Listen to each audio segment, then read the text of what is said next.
मार्च मास 8 तारिख में महाशिवरात्रि लोकनाथ पीठ में प्रभु लोकनाथ देवों पंकोद्धार एकादशी और जागर यात्रा को सुचारू रूपे परिचालना पाई एक बैठक उपजिलापाल सम्मेलन कक्ष में अनुष्ठित हो जाइछि। एथिरे अध्यक्षता करी उपजिलापाल भवतारण साहू पंकोद्धार एकादशी और जागर यात्रा रे विपुल जनसमागम होइथाय बोली प्रकाश करथिले। तेणु चलित यात्रा को अत्यंत श्रृंखलित भाव परिचालना सह जेपरि श्रद्धालु माने एक सुखद अनुभूति नहीं फेरिबे सेथिप्रति जत्नवान हेबाकू परामर्श देइथिले। मार्च 6 तारिख में हेबाकू थिबा पंकोद्धार एकादशी और जागर यात्रार नीति निर्घंटर सूचना देवा सह विभिन्न पदक्षेप संपर्क में से आलोकपात करथिले। आईन श्रृंखला रक्षा, पार्किंग व्यवस्था, पानीय जल जोगाण, परिष्कार परिच्छन्नता, परिमल व्यवस्था, विद्युत व्यवस्था, बैरिकेड व्यवस्था, अग्नि निर्वापक व्यवस्था, अस्थायी स्वास्थ्य केन्द्र, आम्बुलांस व्यवस्था, सूचना केन्द्र व्यवस्था, सांस्कृतिक कार्यक्रम इत्यादि संपर्क में आलोचना करा जाय सठिक कार्य परिचालना पाई निर्देश दिया जायथिला। पंकोद्धार पाई 6 तारिख रात्र 2टारू पहुड़ द्वार खोल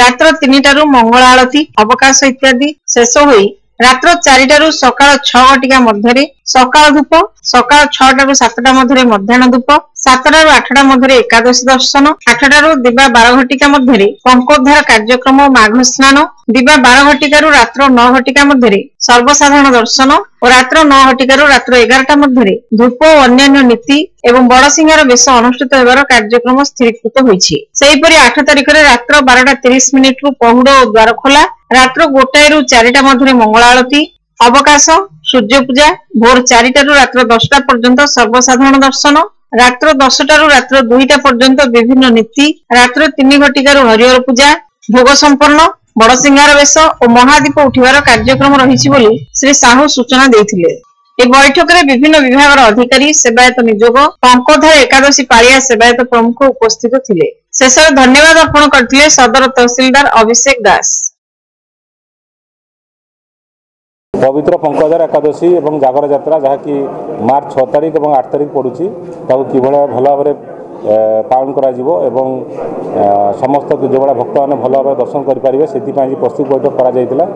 एवं पंकोद्धार एकादशी नीतिकांति जो धार्य कर विषय विशद आलोचना करें। तेणु समस्ते जो पंकोद्धार एकादशी गोटे दिन को समस्त अपेक्षा करते महाप्रभु लोकनाथ पीठ में आसवाई पंकोद्धार कार्य देखापी सामिल होगापी से किभली भक्त मैंने आसवे एवं महाप्रभु लोकनाथ को सानिध्य पाइबे से आज बैठक में समस्त लाइन डिपार्टमेंट सेवायत समस्त अरेंजमेंट कर परिस्थिति आज सब प्रकार समस्त निर्धारण कर जागर यात्रा जो रही जो 8 तारिख दिन हम से आम पुरी बाहर ओडिशा बाहर जो भक्त मैंने आसमें कि भल भाव आसवे और जागर यात्रा से कि भल भाव दीप जाड़े और जहाँ सांस्कृतिक काम कि भल हो पार से समस्त लाइन डिपार्टमेंट जहाँ दायित्व दिया कथा दिखाई और महाप्रभु लोकनाथ काम कि भल भाव सर से जिनस आज बैठक में विशद भाव आलोचना कर।